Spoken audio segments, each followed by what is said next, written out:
அதையும் தாண்டி புனிதமானது. கண்மணி அன்போடு காதலன் நான் எழுதும் கடிதமே.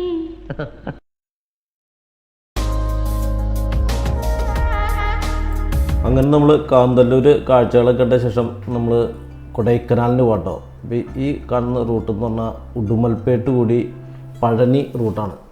അപ്പോൾ മറയൂർ കഴിഞ്ഞിട്ട് ഒരു റിസർവ് ഫോറസ്റ്റിനൊക്കെ ശേഷം തമിഴ്നാട് ബോർഡർ കഴിഞ്ഞിട്ടാണ് കേട്ടോ ഉടുമൽപേട്ടിലേക്ക് നമ്മൾ കയറുന്നത്. ഉടുമൽപേട്ട് വന്നതിനെപ്പറ്റി ഇങ്ങനെ വിശാലമായിട്ട് സ്ഥലങ്ങൾ ഇങ്ങനെ കിടക്കുകയാണ്. നമ്മുടെ ഈ റോഡ് കണ്ടോ, ഇങ്ങനെ അങ്ങ് ഒരു 5-8 കിലോമീറ്റർ അറ്റത്തുള്ള എൻഡിലുള്ള ഭാഗം വരെ കാണാൻ പറ്റും. ഇങ്ങനെ രണ്ട് സൈഡും പുളിമരൊക്കെ ആയിട്ട് അങ്ങനെ നമ്മൾ ഉടുമൽപേട്ട് ടൗണിലേക്ക് എത്താൻ കേട്ടോ. ഞങ്ങളങ്ങനെ ഇവിടുന്ന് ഭക്ഷണമൊക്കെ കഴിച്ചിട്ടുണ്ടോ ഇനി കൊടൈക്കനാലിൻ്റെ യാത്ര.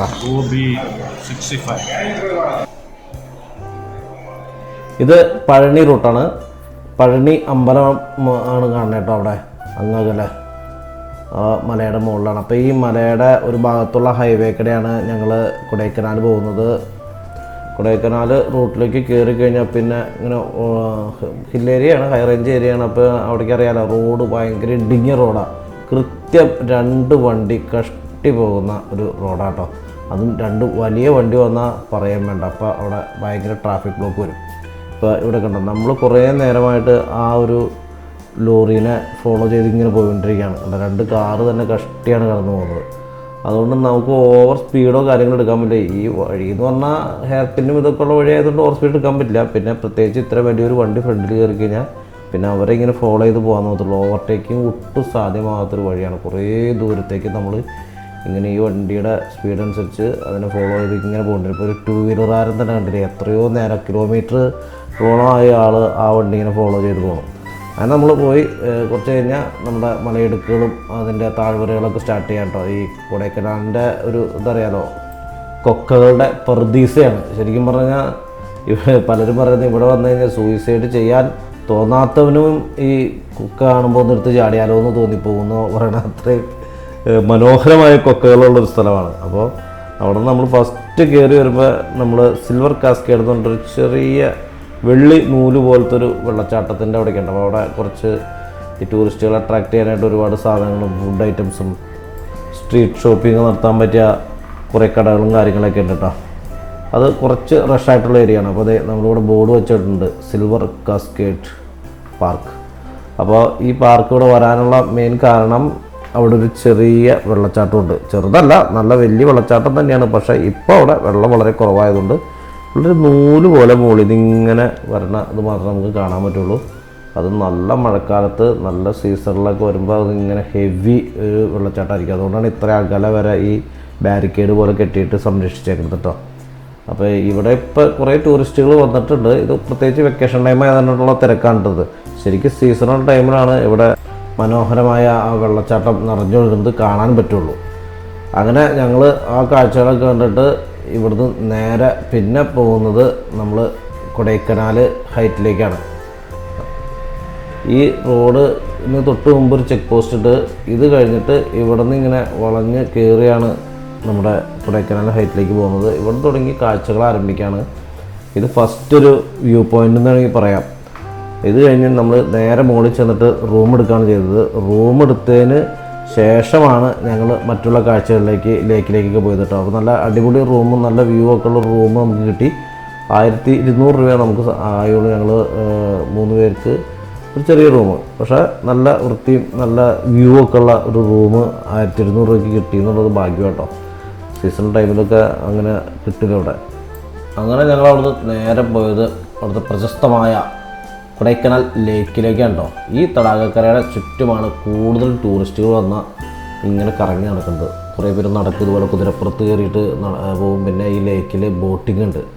ലേക്കിൽ ബോട്ടിങ് അതിപ്രശസ്തമാണ്. എല്ലാ സിനിമകളിലും കാര്യങ്ങളും മഞ്ഞുമൽ ബോയ്സിൽ പോലും പാട്ടിലൊക്കെ ഉണ്ടല്ലേ, ആ ബോട്ട് ലേക്കിങ്ങിലിട്ടുള്ളൊരു പരിപാടിയാണ് ഇവിടുത്തെ മെയിൻ അട്രാക്ഷൻ.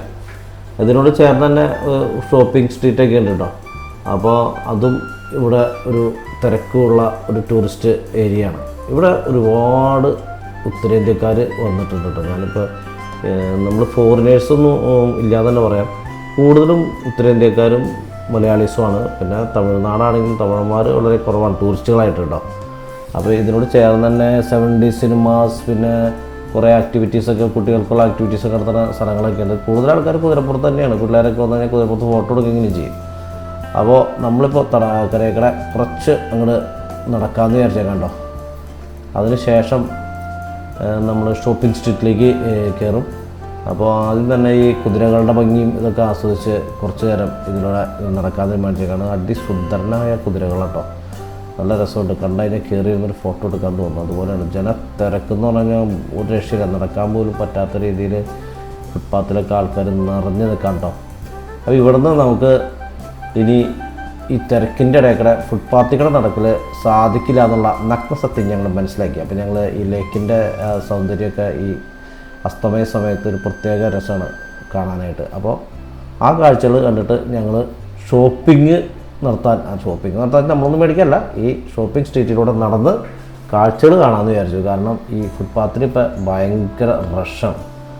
അപ്പോൾ അങ്ങനെ തിരക്ക് ഒഴിഞ്ഞ ഭാഗത്തേക്ക് എന്ന് വിചാരിച്ചിട്ടാണ് ഞങ്ങൾ ഷോപ്പിംഗ് സ്ട്രീറ്റിലേക്ക് ചെന്നത്. പക്ഷേ എന്താ പറയുക, നമ്മുടെ തടാകക്കരയിലെ തിരക്കിനേക്കാളും വലിയ തിരക്കാണ് ഷോപ്പിംഗ് സ്ട്രീറ്റിൽ. പക്ഷേ അത് തന്നെയുള്ള അവിടുത്തെ അട്രാക്ഷൻ. അതായത് ഇവിടെ ഇങ്ങനെ നിറഞ്ഞു കഴിഞ്ഞ് ടൂറിസ്റ്റുകൾ ഇങ്ങനെ പരക്കം പായുന്നത് കണ്ട് നടക്കാൻ തന്നെ നമുക്ക് അടിപൊളി കാഴ്ചയാട്ടോ. അല്ല, ഇവിടെയൊക്കെ നല്ല കളർഫുള്ളായിട്ടുള്ള ടോയ്സും അതുപോലെ തന്നെ സ്ത്രീകളെ അട്രാക്റ്റ് ചെയ്യാനുള്ള ഒരുവിധപ്പെട്ട എല്ലാ കിടിപിടികളുണ്ട്. കുട്ടികൾക്കും സ്ത്രീകൾക്കും വേണ്ടിയിട്ടാണ് മെയിൻ. പിന്നെ സ്വീറ്റ്സും കാര്യങ്ങളൊക്കെയാണ്. ഒരു പുരുഷന്മാർക്ക് ഇതിലൂടെ വലിയ അട്രാക്ഷനൊന്നുമില്ല, അങ്ങനെ വായിൽ നോക്കി നടക്കാൻ മാത്രമേ ഉള്ളൂ എന്നുള്ള കാര്യം എനിക്ക് മനസ്സിലായി. അപ്പോൾ ഞാൻ കുറച്ചവിടെ നടന്നിട്ട് നേരെ അപ്പുറത്തേക്ക് പോയിട്ട് ഒരു ചായ കുടിക്കാമെന്ന് വിചാരിച്ചു. അപ്പോൾ ഇപ്പം നമ്മൾ എത്തിയേക്കുന്നത് ഇവിടുത്തെ മെയിനായിട്ടുള്ള ഒരു ടാക്സി കിട്ടുന്നതും അതുപോലെ തന്നെ ടൂറിസ്റ്റ് വണ്ടികളൊക്കെ പാർക്ക് ചെയ്തിട്ടുള്ള ഒരു മെയിൻ സെൻറ്ററിലേക്കാട്ടോ. ഇവിടെ നമുക്ക് അത്യാവശ്യം ന്യായമായ വിലയ്ക്ക് ചായക്കടികൾ സംഭവങ്ങളൊക്കെ കിട്ടും. അപ്പോൾ അവിടെ പോയി ചായ കുടിച്ച് കഴിഞ്ഞിട്ട് ഇനി കറക്കമാവെന്ന് വിചാരിച്ചു കേട്ടോ. അങ്ങനെ ഞങ്ങൾ അവിടെ ഒരു ചായക്കട കണ്ടുപിടിച്ചു. നല്ല തിരക്കാട്ടോ അവിടെ. തിരക്ക് നിർത്തുന്ന ചായ 2 വട 1 സമൂസ ചായ ചട്നി 1 ചായ 1 കാപ്പി. ഓക്കെ, അങ്ങനെ ചൂട് ചായയും കടിയും കഴിച്ചുകൊണ്ട് ഞങ്ങൾക്ക് എനർജി ഡബിളായിട്ടോ. പിന്നെ ഇനിയിപ്പം നമ്മൾ നേരെ വീണ്ടും ലേക്ക് സൈഡിലേക്ക് പോയി. അപ്പോഴേക്കും തിരക്ക് കുറച്ച് കുറഞ്ഞു, സന്ധ്യയായി തുടങ്ങി. അപ്പോൾ ഞങ്ങൾ ഈ ഫുട്പാത്തിക്കൂടെ ഇങ്ങനെ ലേക്കിലൂടെ കുറച്ച് ദൂരം ഇങ്ങനെ നടന്നു കേട്ടോ. ഒരു രസം ഇതാണ്. സൈക്ലിംഗ് നടത്തുന്ന ഒരുപാട് ആളുകളവിടെ കാണാം. പിന്നെ ബോട്ടിങ്ങിന് ആൾക്കാർക്ക് ഒരു കുറവുമില്ല. തടാകം നിറച്ചും ഈ പെഡൽ ബോട്ടും തുഴയുന്ന ബോട്ടുകളും കാര്യങ്ങളൊക്കെ ആയിട്ട്. പിന്നെ അതുപോലെ തന്നെ അവിടെ ഈ ചീസ് ഷോപ്പൊക്കെ ഉണ്ട് കേട്ടോ. അവിടുത്തെ തന്നെ മെയിൻ ഇതാണ് ഈ ഡയറി ഫാംസ്. അവിടെ നിന്നുള്ള പ്രോഡക്ട്സുകൾ, ഈ മിൽക്ക് പ്രോഡക്ട്സുകളൊക്കെ ഒരുപാട് കിട്ടും, ചോക്ലേറ്റ്സ് കിട്ടും.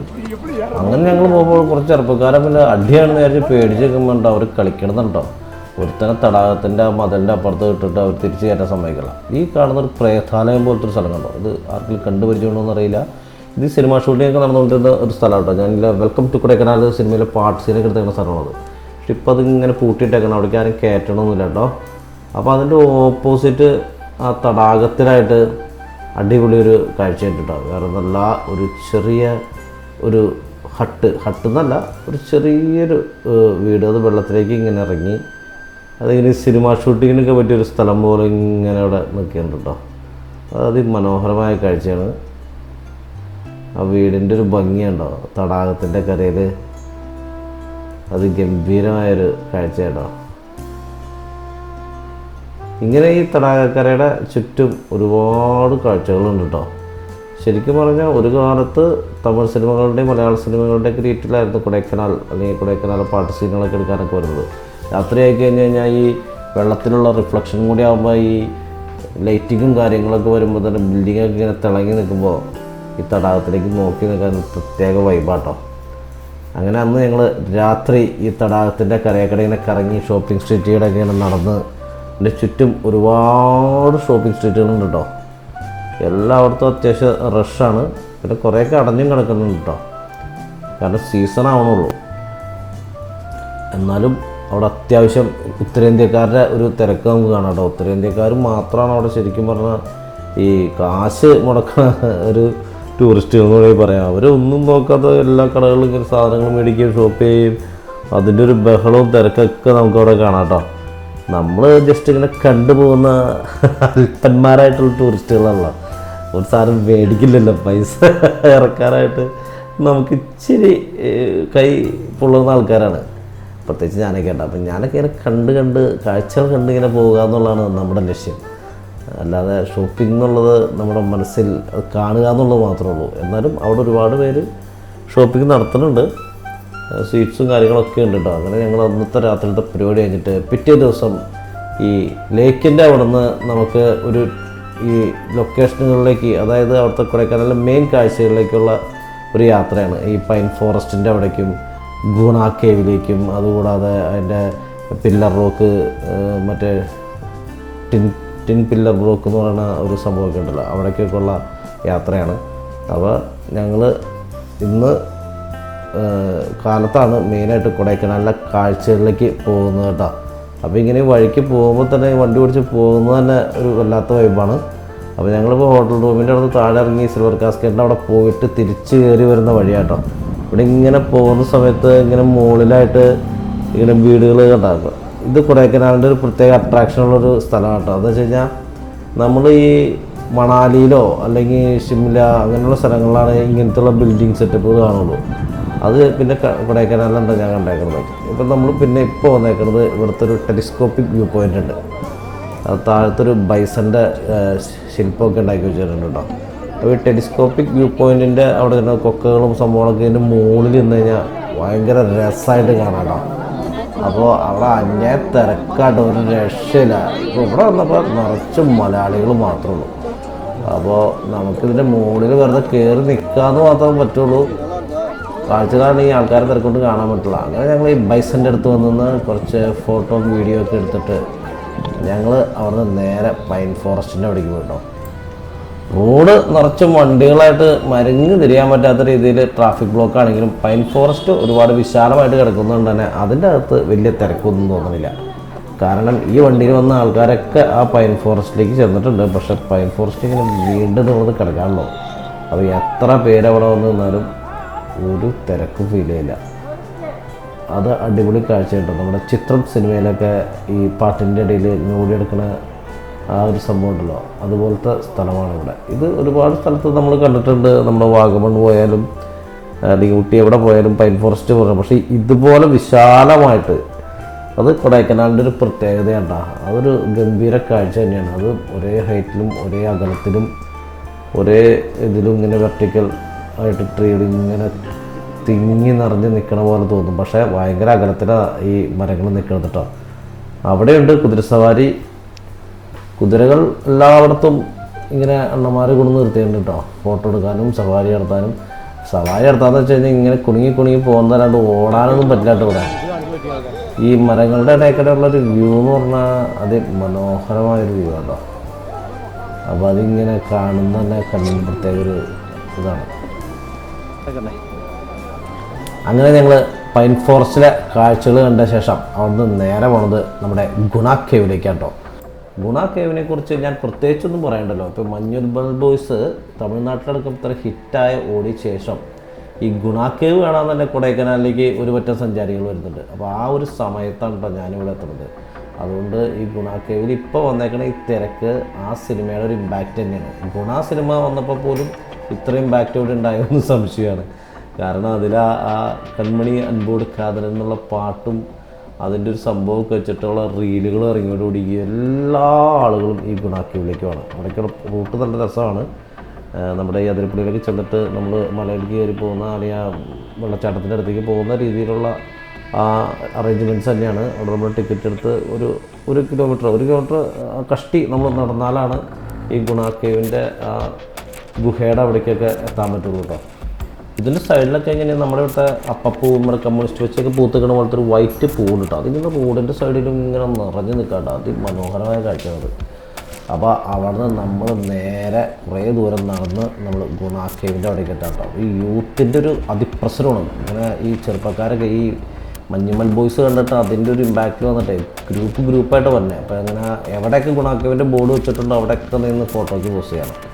ആണ് അങ്ങനെ നമ്മൾ ആ ഗുണ കേവിൻ്റെ ഫോറസ്റ്റ് മറ്റേ ആ സിനിമയിൽ കാണിക്കണ ആ ബ്രിഡ്ജ് കാര്യങ്ങളൊക്കെ ഉണ്ടല്ലോ, അവർ ഓടണ സീനൊക്കെ ഉള്ളത്, ഒരു മഴയത്തൊക്കെ ഓടണ സീനുള്ളത്, ആ ബ്രിഡ്ജൊക്കെ ഉണ്ടത് ആ യുവതീൻ്റെ ആ ഇവിടെയൊക്കെ ജനം ഇങ്ങനെ നിറഞ്ഞ് ഇങ്ങനെ നടന്നുകൊണ്ടിരിക്കേണ്ടോ, ഭയങ്കര തിരക്കാണ്. എനിക്ക് തോന്നുന്നു കൊടൈക്കനാലിൽ ഇപ്പം നിലവിൽ ഈ ഗുണ കേവിൻ്റെ ഏരിയയിലാണ് ഇത്രയും തിരക്ക്, കാരണം ആ സിനിമ തന്നെയാണ് ആണോ. ഇവിടുന്ന് നോക്കിക്കഴിഞ്ഞാൽ ആ കാണുന്ന ഭാഗമുണ്ട് ഗുണ കേവ് ഉള്ളത്. നിബിഡമായിട്ടുള്ള വനത്തിൻ്റെ നടുവിലാണ് കേട്ടോ ഈ കേവ് സ്ഥിതി ചെയ്യുന്നത്. അപകടകരമായിട്ടുള്ള ഒരു സ്ഥലമായതുകൊണ്ട് തന്നെ അവിടെ ഫുള്ള് ഒരു 1-2 ആൾ പൊക്കത്തിൽ ഗ്രില്ലിട്ടിട്ട് അതുമ്മ മുള്ളു പിടിപ്പിച്ചേക്കാണ്. കാരണം അത്രയ്ക്ക് ഡേഞ്ചറാണ്. അവിടേക്ക് ആളുകൾ സാഹസികത കാണിക്കാൻ വേണ്ടിയിട്ടോ ചിലപ്പോൾ അവർ മദ്യത്തിൻ്റെയോ അല്ലെങ്കിൽ മറ്റുള്ള അവരുടെ അഡ്വഞ്ചർ മൈൻഡ് വെച്ചിട്ടോ അതിൻ്റെ മുകളിലേക്ക് കയറാൻ നോക്കിയാൽ ഭയങ്കര അപകടമാണ്. നമ്മൾ ആ സിനിമയിൽ കാണിക്കുന്ന ആ വേരുകളുടെ ഒരു പടം കാണിച്ചിട്ടില്ലേ, നമ്മുടെ ചന്തു സലിംകുമാർ ഇരുന്ന് കരയുന്നൊരു ഭാഗം, ആ ഭാഗം ഉണ്ടോ ആ വേരുകളുടെ ഭാഗം. അപ്പോൾ അവിടെയൊക്കെ നമ്മൾ ഫോട്ടോ എടുക്കാനും റീൽസ് എടുക്കാനും മറ്റേ കൺമണി അൻപോട് കാതലെന്നുള്ള സോങ് അവിടെയൊക്കെ ഇങ്ങനെ കേൾക്കാം കേട്ടോ, അതിൻ്റെ അലയൊലികൾ. കാരണം ഈ വന്നൂർ ആ വേരുമ്പ് ഇരുന്നിട്ട് റീൽസ് എടുക്കലാണ്. അപ്പോൾ ഈ മഞ്ഞുമ്മൽ ബോയ്സ് എന്ന് പറഞ്ഞ സിനിമ കേരളത്തിൽ മാത്രമല്ല തമിഴ്നാട്ടിലും എത്രത്തോളം ഇമ്പാക്റ്റ് ഉണ്ടാക്കി എന്നുള്ളത് നമുക്കവിടെ ചെല്ലുമ്പോൾ മനസ്സിലാവും. കാരണം എല്ലാ ആളുകളും വരുന്നവരെല്ലാവരും അവിടെ മലയാളികളെക്കാൾ കൂടുതൽ തമിഴ് ആളുകളാണ് ഈ റീൽസ് എടുക്കുന്നത് അവിടെ ഈ പാട്ടും പാടിയിട്ട്. അത് കാണുമ്പോൾ നമുക്കൊരു ചെറിയ അഭിമാനമൊക്കെ തോന്നിട്ടോ. അപ്പോൾ ഇതിൻ്റെ മുകൾ വശത്തേക്കോ അല്ലെങ്കിൽ മരത്തിൻ്റെ ഇതിലേക്ക് നോക്കുമ്പോൾ പ്രകൃതിയുടെ അതിമനോഹരമായ ദൃശ്യങ്ങൾ കാണാൻ സാധിക്കുമെങ്കിലും ഇവിടെ ഈ കേവിൽ അല്ലെങ്കിൽ ഇത്രയും അപകടം നടന്നു പിന്നെ നമ്മൾ ആ സിനിമ കണ്ടു, അതിൻ്റെ എല്ലാ നെഗറ്റീവ് ഇമ്പാക്റ്റും നമുക്കവിടെ ഫീൽ ചെയ്യും കേട്ടോ. ശരിക്കും പറഞ്ഞാൽ ചെറിയൊരു പേടിയോടുകൂടി മാത്രമാണ് നമുക്കവിടെ നിൽക്കാൻ സാധിക്കുള്ളൂ. കാരണം ഒരുപാട് പേരുടെ മരണത്തിന് കാരണമായിട്ടുണ്ട്. നമ്മുടെ ഈ മഞ്ഞുമ്മലിലെ പിള്ളേർ വരെ അവിടെ പോയി പെട്ടുല്ലോ. അപ്പോൾ ഈ സുഭാഷ് ബോധ് സിനിമ എന്ന് പറയുന്നത് ഒറിജിനൽ കഥ കൂടിയാണല്ലോ. അപ്പോൾ ആ ആൾ വരെ അവിടെ പോയി അവിടുന്ന് എന്തോ ഭാഗത്തിന് അവൻ മാത്രം അവിടുന്ന് രക്ഷപ്പെട്ടിട്ടുള്ളൂ എന്ന് പറയുന്നത്. ശരിക്കും പറഞ്ഞാൽ അവിടെ ചെന്നാൽ നമുക്ക് അതിൻ്റെ ഒരു നെഗറ്റിവിറ്റി ഒക്കെ ഫീൽ ചെയ്യുക. അതേപോലുള്ള സ്ഥലമാണ്. ഞങ്ങൾ ആ വരുമ്പോൾ ഒരു ഫോട്ടോ എടുക്കാമെന്ന് വിചാരിച്ചിട്ട് അതുമ്പോൾ ഈച്ച പൊതിഞ്ഞ പോലെ ഈ ആളുകൾ ഇരിക്കുന്നവരോട് നമുക്ക് ആ വേര് കാണാനേ സാധിക്കുന്നില്ല. അവരാരും കുറ്റം പറയാൻ പറ്റില്ല, നമ്മളെമാരി വന്നതെന്നുള്ളവരെല്ലാവരും കുറേ നേരം വെയിറ്റ് ചെയ്തിട്ടും ആളുകളുടെ എണ്ണം കൂടുന്നതല്ലാതെ അത് കുറയണില്ല. അങ്ങനെ ഞങ്ങൾ വീണ്ടും നേരെ ഗുണാക്കേവിൻ്റെ അവിടേക്ക് പോയിട്ടോ. ഈ ഗുണാക്കേവിൻ്റെ മുഖമാണ് ഈ കാണുന്നത്. ഈ ഗുണ സിനിമയിൽ കാണിക്കുന്ന ഭാഗങ്ങളൊക്കെ ഈ ഒരു ഭാഗത്തു നിന്നാണ് ഇതിൻ്റെ റിയൽ അവർ ഷൂട്ട് ചെയ്തേക്കുന്നതും കാര്യങ്ങളൊക്കെ. പക്ഷേ നമ്മുടെ സിനിമ മഞ്ഞുമ്മൽ ബോയ്സ് സിനിമയിൽ കാണിച്ച ഭാഗങ്ങളൊക്കെ ഇതിൻ്റെ മറ്റൊരു വശത്തേക്കാണ് വന്നിട്ടുള്ള അതിൻ്റെ മുഖം മാത്രമാണ്. അതിൻ്റെ അകത്തേക്ക് കയറാനായിട്ട് അവർക്ക് അനുമതി കൊടുത്തില്ലല്ലോ, അവർ വേറെ സ്ഥലത്ത് സെറ്റഡായിരുന്നു. അപ്പോൾ ഇത് ഗുണ സിനിമയിൽ ഷൂട്ട് ചെയ്ത പോർഷനും അവിടെ ഭാഗങ്ങളൊക്കെയാണ്. ഇതിൻ്റെ മറുവശത്തേക്ക് പോകുന്നത് ഞാൻ അവിടെ ചെല്ലുമ്പോൾ കാണിച്ചു തരാം. കണ്ടോ, ഇവിടെ നിന്ന് നോക്കുമ്പോൾ ഇതിൻ്റെ ആ വശത്ത് ആയിട്ടാണ് നമ്മൾ ആ വേരും കാര്യങ്ങളൊക്കെ സ്ഥിതി ചെയ്യുന്നത് കേട്ടോ. ഒരു ഭയങ്കര ഭയാനകമായൊരു ഇതാണ് കേട്ടോ. അവിടെ ചെന്ന് കഴിഞ്ഞാൽ നമുക്കത് ഒരു പ്രത്യേക അനുഭവമാണത്. നമ്മൾ കാര്യം സേഫായിട്ട് സ്ഥലത്ത് നിൽക്കണമെങ്കിലും വളരെ അഡ്വഞ്ചറായിട്ടുള്ളൊരു യാത്രയായിട്ട് നമുക്ക് തോന്നുന്നത്. അവിടെ ഒരുപാട് കുട്ടികളും എല്ലാവരും അടക്കം ഇങ്ങനെ ഓടിപ്പാഞ്ഞ് നടക്കുന്നുണ്ടോ. പിന്നെ അവിടെ സേഫ്റ്റിക്ക് വേണ്ടിയിട്ട് ഫോറസ്റ്റുകാരും ഉണ്ടെങ്കിലും ഈ ഫോറസ്റ്റുകാരെ കണ്ണു വെട്ടിച്ചിട്ട് ചില അവന്മാർ ഇതിൻ്റെ ഉള്ളിലേക്കൊക്കെ കയറിപ്പോകും. അപ്പോൾ ഇത് പ്രത്യേകിച്ച് നമ്മുടെ ഈ നടക്കുന്ന വഴികളിലൊക്കെ ചെറിയ ചെറിയ ഗർത്തങ്ങളൊക്കെ ഉണ്ട്, ഇടുക്കുകൾ. ആ ഇടുക്കുകളൊക്കെ സേഫാക്കാൻ വേണ്ടിയിട്ട് ഇതുപോലെ ഗ്രില്ല് ഇട്ടിട്ടുണ്ട് കേട്ടോ. ഈ ഇരുമ്പിൻ്റെ ഗ്രില്ല് ഇട്ടിട്ടുണ്ട്. അത് സേഫാണ്, പക്ഷേ എങ്കിൽ കൂടി അതുമ്പോൾ കയറി നിൽക്കാനായിട്ട് ആൾക്കാർ സാഹസം കാണിക്കുന്നുണ്ട് ഇപ്പോഴും. ഈ ഭാഗമാണ് ഞാൻ പറഞ്ഞ ആ സിനിമയിൽ കാണിക്കുന്ന നമ്മുടെ സുഭാഷ് ടീമുകളും കൂടി അങ്ങോട്ട് കയറി പോകുന്ന ഭാഗമുണ്ടല്ലോ, ആ ചാടി അതിൻ്റെ അപ്പുറത്തേക്ക് അങ്ങനെയുള്ള ആ എൻട്രൻസുകൾ വഴിയാണ് കാണുന്നത് കേട്ടോ. അപ്പോൾ അതിൻ്റെ ഇടയിലൊക്കെ കണ്ടോ അതിങ്ങനെയുള്ള ഗർത്തങ്ങളൊക്കെ ഗ്രില്ലിട്ട് വെച്ചിട്ടുണ്ട്. ആ ഗ്രില്ലുമ്മ കയറി നിന്നിട്ടാണ് ആൾക്കാർ നോക്കുന്നത്. പിന്നെ ചില ചെരിഞ്ഞ് നിൽക്കുന്ന സ്ഥലത്ത് ഗ്രില്ലിട്ടിട്ടുണ്ട്. അത് കുറച്ചുകൂടി സേഫാണ്. നമുക്കിങ്ങനെ ആളുകൾ കഥമേക്കടെ നടന്ന് മുകളിലേക്ക് കയറി പോകുന്നുണ്ട്. പക്ഷേ ഈ കുട്ടികളൊക്കെ അതിൻ്റെ മുകളിൽ അങ്ങനെ എടുക്കുകയാണോ എനിക്ക് പേടിയായിട്ട് പാടില്ല. കാരണം അത്രയ്ക്ക് ഡേഞ്ചറായിട്ടുള്ളൊരു സംഭവം തന്നെയാണിത്. രണ്ട് ഈ ഒരു മലയുടെ ഇടുക്കെന്ന് പറഞ്ഞു കഴിഞ്ഞാൽ ആ ഇടുക്ക് 900 മീറ്റർ വരെ താഴത്തേക്ക്, അതായത് 1 കിലോമീറ്റർ താഴ്ചയുള്ള ഗർത്തം വരെ അതിലുണ്ടെന്നാണ് പറയണത്. അപ്പോൾ അതിൻ്റെ ഒരു അവസ്ഥ ഒന്ന് ആലോചിക്കുക. പോയാൽ ഒരു കാരണവശാലും രക്ഷപ്പെടുമെന്ന് സ്വപ്നത്തിൽ പോലും ആയിരിക്കണം. അങ്ങനെ അത്ഭുതകരമായി രക്ഷപ്പെട്ടിട്ടുണ്ടെങ്കിൽ അത് ഈ സുഭാഷ് എന്ന് പറഞ്ഞ മനുഷ്യൻ മാത്രമേ ഉള്ളൂ. പിന്നെ നമ്മളവിടെ ചെല്ലുമ്പോൾ ഒരു ബാൽക്കണി പോലെ അല്ലെങ്കിൽ എന്താ പറയുക ഒരു ഏറുമാടൊക്കെ പോലെ ഒരു സംഭവം സെറ്റ് ചെയ്തിട്ടുണ്ട്, ഒരു വ്യൂ പോയിൻ്റ്. കാരണം അവിടെ നിന്നിട്ട് നോക്കുമ്പോഴാണ് ആ കൊക്കയുടെ ആഴം നമുക്ക് ഈ ആ ഒരു മലയിടുക്കുകളുടെ ഉള്ളിൽ നമുക്ക് കാണാൻ സാധിക്കുള്ളൂ. 900 അടിയാണ് അതിൻ്റെ താഴ്ച എന്ന് പറയുന്നത്.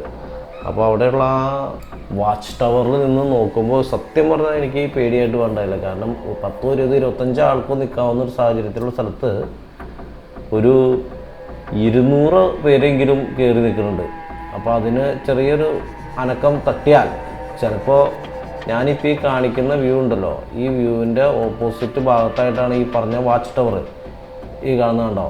ഈ വാച്ച് ടവറിൻ്റെ ഒരു ബാലൻസ് തെറ്റിക്കഴിഞ്ഞാൽ ഈ ഗ്രില്ലടക്കം അങ്ങോട്ട് തകർന്നാലുണ്ടല്ലോ, ബാക്കി ഞാൻ പറയണ്ടല്ലോ. അപ്പോൾ ഞങ്ങളവിടെ താഴെ നിന്നിട്ട് കുറച്ച് ഫോട്ടോസൊക്കെ എടുത്തിട്ട് നമ്മുടെ ഈ സെൽഫി സ്റ്റിക്ക് വെച്ചിട്ട് ഈ ഗർത്തത്തിൻ്റെ അല്ലെങ്കിൽ ഈ കൊക്കയുടെ ആഴം ഞങ്ങൾ അവിടെ നിന്ന് തന്നെ വീഡിയോ എടുത്ത് പോരാട്ടോ ചെയ്തത്. കാരണം അത്രയ്ക്ക് അപകടം പിടിച്ചൊരു സ്ഥലമാണ്. കാരണം അവിടെ നിൽക്കാൻ നമുക്ക് പറ്റില്ല. ജനം ഇങ്ങനെ ഇരച്ച് വന്നുകൊണ്ടിരിക്കുകയാണ്. ഈ ഗ്രില്ലിൻ്റെ ബലം എത്രത്തോളം ഉണ്ടോയെന്നുള്ളത് അവർ പരീക്ഷിക്കുന്ന രീതിയിലാണ് ആൾക്കാരവിടെ തിരക്കുണ്ടാക്കുന്നത്. കണ്ടോ ഈ വാച്ച് ടവറിൻ്റെ അവസ്ഥ കണ്ടോ, അതിൻ്റെ ആളുകൾ ഇങ്ങനെ കുത്തി നിറച്ച് കയറി നിൽക്കുകയാണ്. ഞങ്ങൾ ജസ്റ്റ് കയറി, പക്ഷേ അവിടെ നിൽക്കാൻ ധൈര്യം കിട്ടാത്തതുകൊണ്ട് അടുത്ത നിമിഷം തന്നെ ഞങ്ങൾ താഴെ ഇറങ്ങി. അങ്ങനെ ഞങ്ങൾ അവിടുന്ന് വീണ്ടും നമ്മുടെ വേരിരിക്കുന്ന ഭാഗത്തേക്ക് വന്നിട്ടോ. വേരിൻ്റെ അവിടെ അപ്പോഴും റീൽസ് എടുക്കേണ്ട ഒരു കുറവില്ല. അപ്പോൾ റീൽസിന് പോസ് ചെയ്യാണ്ടോ അവർ, റീൽസിന് റെഡിയായിട്ട് പാട്ട് പാടാൻ റെഡിയായിട്ട് പോസ് ചെയ്യുന്നതാണ്. അപ്പോൾ കുറച്ച് ആൾക്കാർ പറഞ്ഞപ്പോൾ ഞങ്ങൾക്ക് ആ വേര് കാണാവുന്ന രീതിയിലായപ്പോൾ ഞങ്ങൾ അവിടെ നിന്ന് കുറച്ച് ഫോട്ടോസും വീഡിയോസും ഒക്കെ എടുത്തു.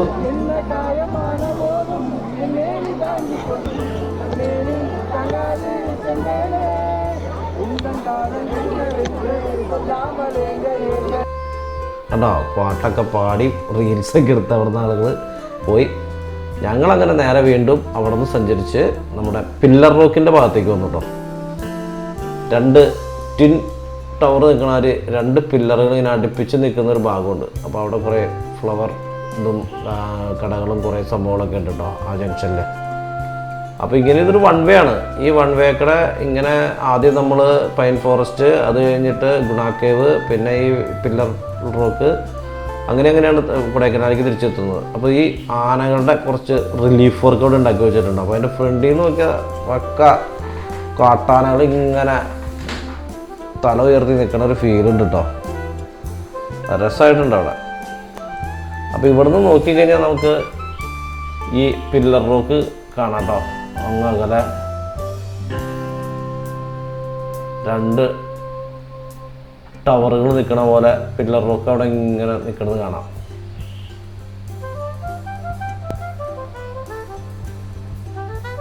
ഇവിടെയും നല്ല തിരക്കുണ്ട്. പക്ഷേ ഗുണാക്കേവിൻ്റെ അത്രയും തിരക്ക് ഇവിടെ ഇല്ല. ഇവിടെയൊക്കെ എല്ലാവരും വന്ന് ഇങ്ങനെ പോയിക്കൊണ്ടിരിക്കും. പലരും ഈ സ്ഥലമൊക്കെ സ്കിപ്പ് ചെയ്ത് പോകണം. പക്ഷേ ഗുണാക്കേവ് ഒരു രക്ഷയില്ല. അങ്ങനെ ഞങ്ങൾ കൊടൈക്കനാലിലെ കാഴ്ചകളൊക്കെ കണ്ട് കൊടൈക്കനാലിൽ താഴെ ഇറങ്ങിയിട്ട് പിന്നെ നമ്മൾ തിരിച്ചു പോരുന്നത് നമ്മുടെ പഴനി കൊടൈക്കനാൽ റൂട്ടല്ല കേട്ടോ. നമ്മൾ അങ്ങോട്ട് പോയത് ഉടുമ്പൽപേട്ട് പഴനി കൂടിയാണെങ്കിൽ തിരിച്ചു വരുന്നത് നമ്മുടെ കമ്പം തേനി കൂടിയാണ്.